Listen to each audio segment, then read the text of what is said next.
कृतांता में आपका एक बार फिर से स्वागत है। आज हम एक ऐसे दिव्य रहस्य को समझने की कोशिश करेंगे जो पहली नजर में सच कहूं तो काफी चौंकाने वाला है। देवी छिन्नमस्ता का स्वरूप। यही वो सवाल है जो किसी के भी मन में सबसे पहले आता है ना? एक देवी जिन्हें हम जीवन का स्रोत मानते हैं, वो भला खुद अपना ही सिर क्यों काटेंगी?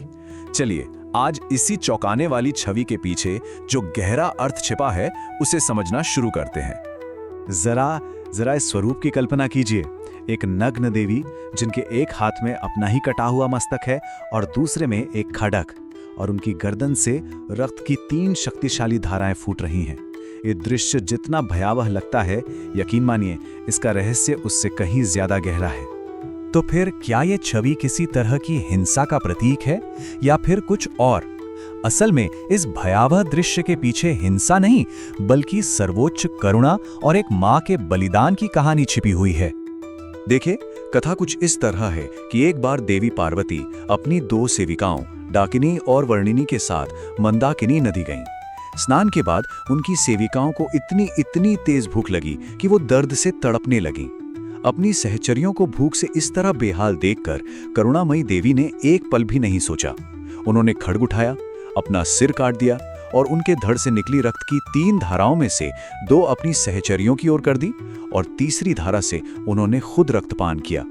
ये आत्म बलिदान का कह सकते हैं सर्वोच्च उदाहरण था। पर यह कहानी तो सिर्फ एक शुरुआत है। अब जो सबसे दिलचस्प बात है वो ये है कि छिन्नमस्ता के स्वरूप का हर एक तत्व, हर एक चीज एक गहरा आध्यात्मिक प्रतीक है।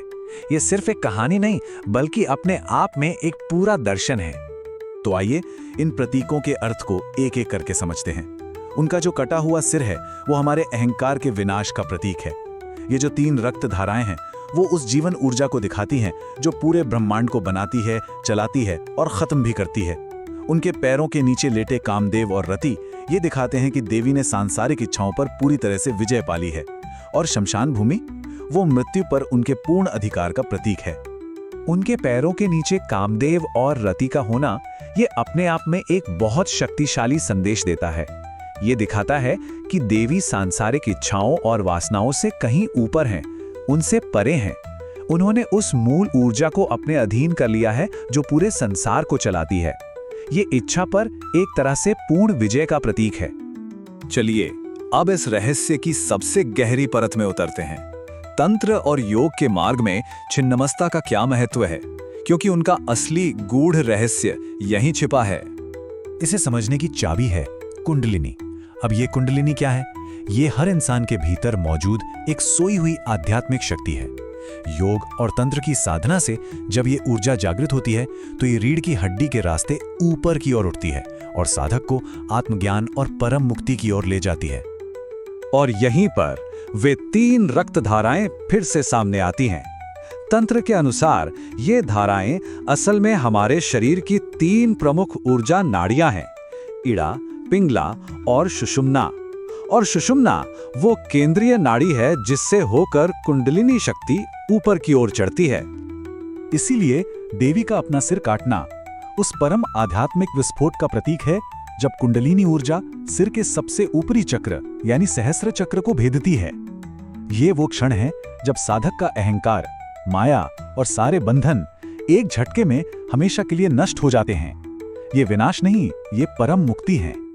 तो अब तक हमने जो कुछ भी समझा, आइए उन सभी टुकड़ों को जोड़कर पूरी तस्वीर को देखते हैं। छिन्नमस्ता एक ऐसी देवी है जो ब्रह्मांड के सबसे बड़े विरोधाभासों को अपने एक ही स्वरूप में समेटे हुए हैं। मतलब एक तरफ वो अपने ही रक्त से पोषण देकर जीवन दाता है, एक परम माँ, वहीं दूसरी तरफ वो अहंकार का सिर काटकर, इच्छा को कुचलकर और मृत्यु पर विजय पाकर जीवन हरता भी हैं। वो एक ही समय में सृजन और संहार दोनों की शक्ति हैं। ये जो उदाहरण है ये उनके स्वरूप का सार है। वो ऊर्जा का एक ऐसा पूरा चक्र है जो स्वयं ही स्रोत है और स्वयं ही उपभोक्ता। मतलब वो ब्रह्मांड की उस आत्मनिर्भरता का प्रतीक है जो खुद से ही खुद को चलाता है। और ये पूरा विश्लेषण हमें इसी एक गहरे सवाल पर लाकर छोड़ देता है। छिन्नमस्ता हमें ये सिखाती हैं कि शायद दुनिया का सबसे बड़ा त्याग भौतिक चीजों का नहीं बल्कि अपने अहंकार, अपनी झूठी पहचान, अपने मैं का त्याग करना है। अगर आपको प्रतीकवाद और बलिदान की ये यात्रा ज्ञानवर्धक लगी तो इसे लाइक और शेयर जरूर करें। और हाँ, कमेंट्स में बताइए कि आप अगला विश्लेषण किस विषय पर चाहते हैं। हमारी श्रृंखला की अगली कहानी के लिए सब्सक्राइब करना ना भूलें।